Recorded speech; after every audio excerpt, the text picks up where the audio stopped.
नाज़रीन, अवामी न्यूज़ में खबरन जो सिलसिलो जारी है। इन वक्त असीं तव्हांखे खिपरो में खबर ॾींदा हलूं त खिपरो में MQM पाकिस्तान ऐं ख़िदमत ख़ल्क़ फाउंडेशन पारां डिप्टी कॉन्वीनर ख़ालिद मक़बूल सिद्दीकी जी हिदायत MQM पाकिस्तान सांगड़ ज़ोन जे अॻुवाण भगवान दास, अदनान काइमखानी, महावीर, मोहित होतवाणी लॉकडाउन मुतासिरीन जे लाइ आयल MQM पाकिस्तान ऐं ख़िदमत ख़ल्क़ फाउंडेशन पारां मिलियल 70 राशन जा कट्टा खिपरो ऐं हथुंगे यूनिट जे अॻुवाणनि मोहम्मद इरफान काइमखानी, यासीन काइमखानी, खिपरो यूनिट जे अॻुवाण अल्ताफ़ हुसैन उर्फ राजू काइमखानी जे हवाले कया विया आहिनि, जेके मथे आयल 70 राशन जा कट्टा लॉकडाउन मुतासिर में सुभाणे विराया वेंदा। राशन जे कट्टनि में 10 किलो अटो समेत रोज़मर्रा जे लाइ इस्तेमाल थींदड़ सीधो शामिल है। ही MQM पाकिस्तान के हिकिड़ो जे तरफ़ सां हिकिड़ो MQM जो हिकिड़ो के फिलाई इदारो आहे।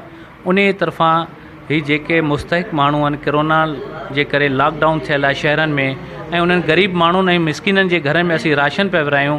डिस्ट्रिक्ट इंचार्ज आरिफ शेख भाई जी हिदायत ते सेक्टर खिपरो खे ॾिनो आहे बयान, ऐं उन में यूनिट्स इंचार्ज असांजा उहे हर उन्हनि ग़रीबनि ऐं मिसकिननि माण्हुनि खे राशन पहुचाईंदा ऐं उन्हनि जी ख़िदमत कंदा।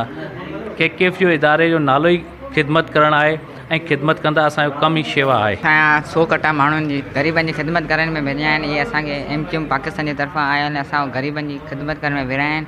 ऐं असां छा मक़सदु आहे तव्हांजो? असांजो मक़सदु आहे असां इंसान आहियूं, असां ग़रीबनि जी मदद करणु चाहियूं था। असां MQM तरफ़ां 100 घरनि खे विरायो आहे ग़रीबनि लाइ, इंसान ज़ातियुनि जी मदद करण लाइ इंसाननि खे, ऐं MQM तरफ़ां ये ख़िदमत करियूं पिया। ये मुतहदा क़ौम मेंबर पाकिस्तान जे ताउन सां असां कमु करूं पिया इंशाअल्लाह ताला। ईअं पहिरीं बि कंदा रहिया आहियूं। खिपरो सेक्टर डिस्ट्रिक्ट सांगड़ ज़ोन जो फ़ाल सेक्टर रहियो हमेशह खां, ऐं हींअर बि फ़ाल आहे, ऐं हुनजे ताउन सां करूं पिया इंशाअल्लाह ताला।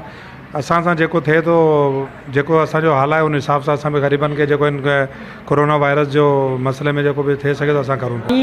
MQM पाकिस्तान जे ताउन सां असां सामान विरायूं पिया। वधीक ख़बरनि ऐं तफ़सील जे लाइ विज़िट कयो असांजी वेबसाइट awamiNewsHD.com ऐं ॾिसंदा रहो अवामी न्यूज़ HD।